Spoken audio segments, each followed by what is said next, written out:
when I'm trapped in the addiction. For example, if I'm addicted to smoking or I'm addicted to watching videos,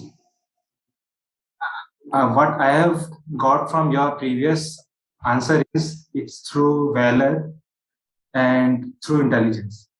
But it become more hard when I'm trapped in my addictions. Can you help me with this?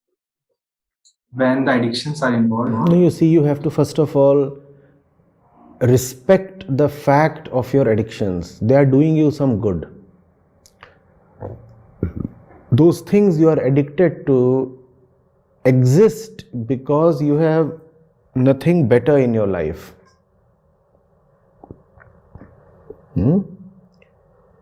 Understand this. No point just cursing one's addictions. Addictions exist to fill a deep inner void. You have a need to be addicted, and that's why those things exist, be it whatever TV shows or videos or drugs or many other things one can be addicted to. So they didn't plead to you to let them into your life. You went to those things. The videos don't just suddenly pounce at you from your mobile screen after midnight. You must be clicking at the application and scrolling through the list of videos and then choosing one particular video and then choosing another and binge watching. And so you are the one who is going to those things. Why are you going to those things? That's what spirituality is about. Look into yourself. Why do you need to go to those things? You need to go to those things because there is a crying hollow. Unless you bring something higher into your life to fill that hollow, those videos and other things will continue to exist, irrespective of how much we beat our chest over them. Get something into your life that you know to be more important than those little things. And I refuse to believe that a young man of your intellectual caliber cannot think of something worthier to pursue. Set your mind upon something good, high, noble. And then you will find that you have no time for all the petty things that surround you and can potentially attract your attention. Your attention will then be super focused. You know what is important and you don't want to look at other things. And if sometimes mistakenly you happen to look at other things, you realize that a lot of damage has been done and you are taught a lesson, and next time you don't repeat your mistake because the loss is right there in front of you. It stares you in the face. It teases you. You cannot look at yourself in the mirror. You say, because I wasted myself in all the nonsense for 4 hours or 8 hours, therefore I've had to suffer this loss. And the loss is a fact. I can't deny that. And the loss is big. So, what you call as distractions are very intimately related to purposelessness. You cannot be distracted without being purposeless. Have a solid purpose in life and fall in love with it. And all these distractions will vaporize into thin air.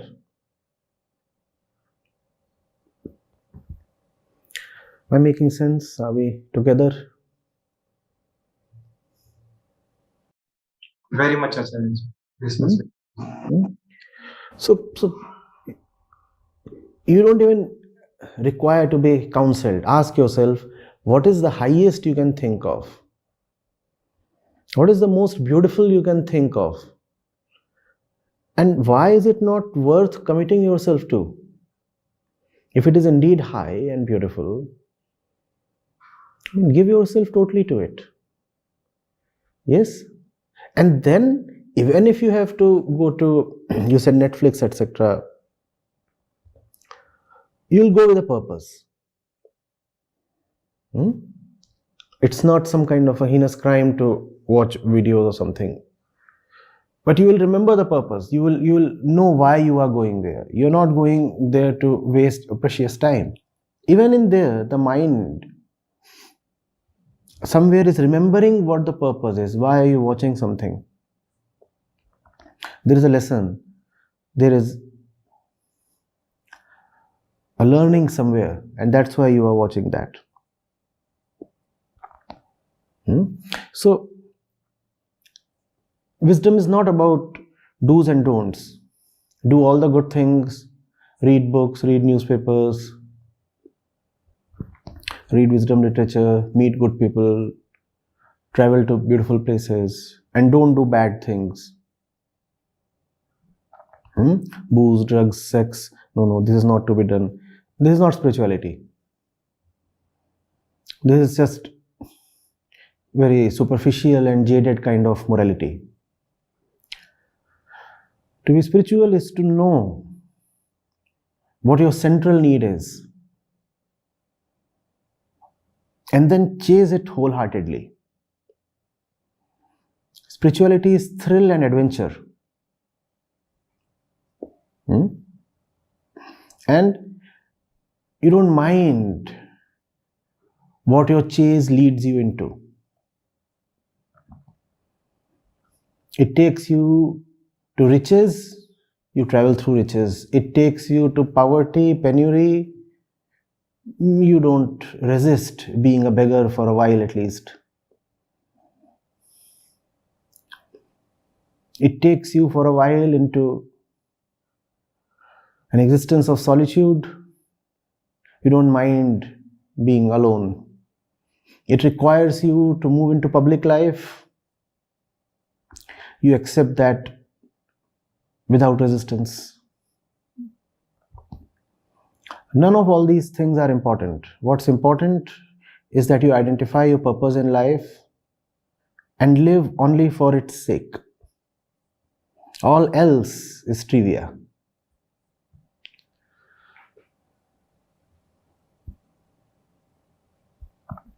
And when I'm talking of purpose, please hear, I'm talking of the right purpose. I'm talking of the central purpose of life. In determining the purpose, one has to be extremely mindful, attentive, deep, and honest.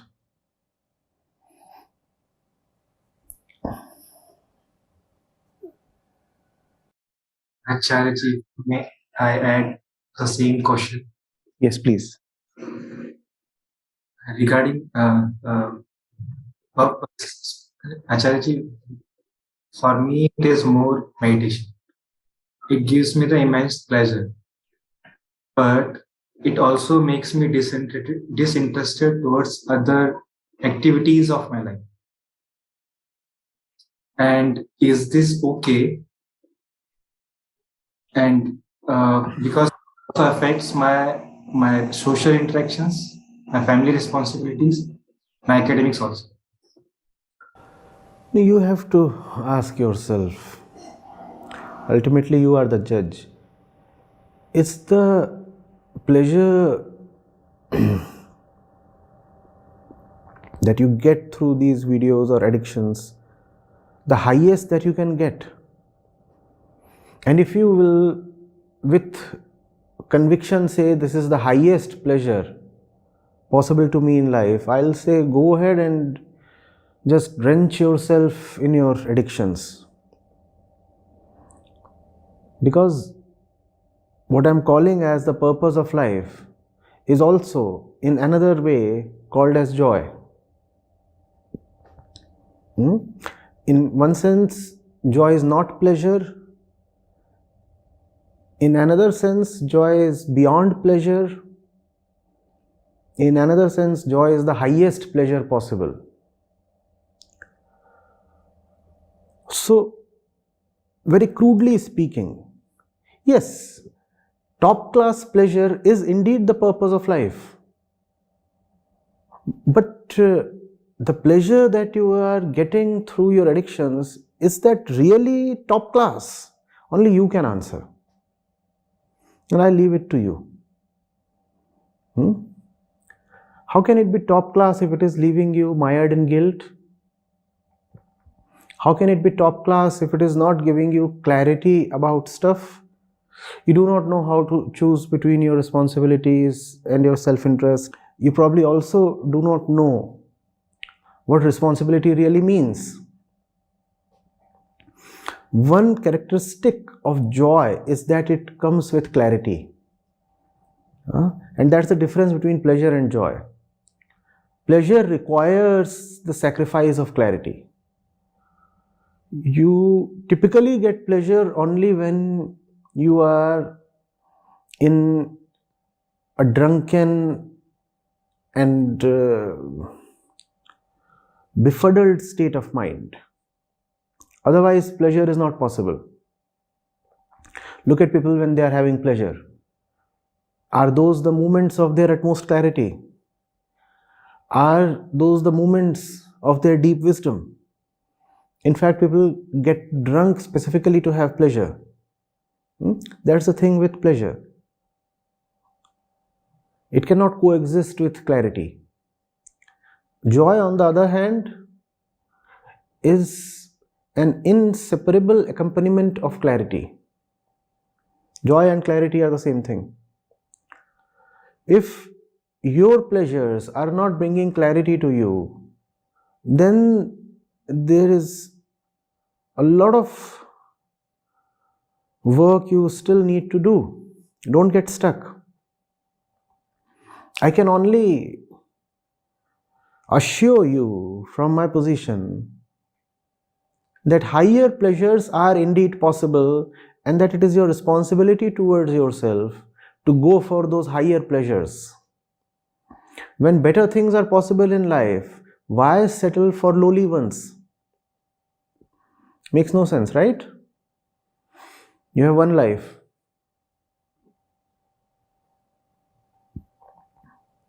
Never settle down.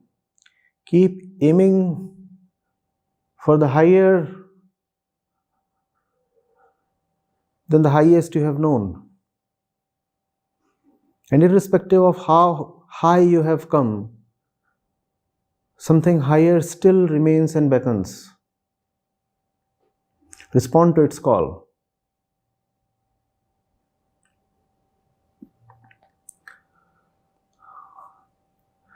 Lack of exposure is probably a problem. Lack of spiritual education and lack of right company is probably a problem. Probably the set of options you are making your choices from is a very limited one. Probably you have no exposure to what all is possible in life. Therefore, of the 5 little things that you know of, you are choosing one to get addicted to. Life is way beyond the 5 things that you know of. Keep expanding your horizons. Never settle down for something small. Your nature is infinite, and that has not been said without reason. It was a call to keep reminding you that you must keep moving. Charaiveti, charaiveti. Infinity is not a point to be ever reached.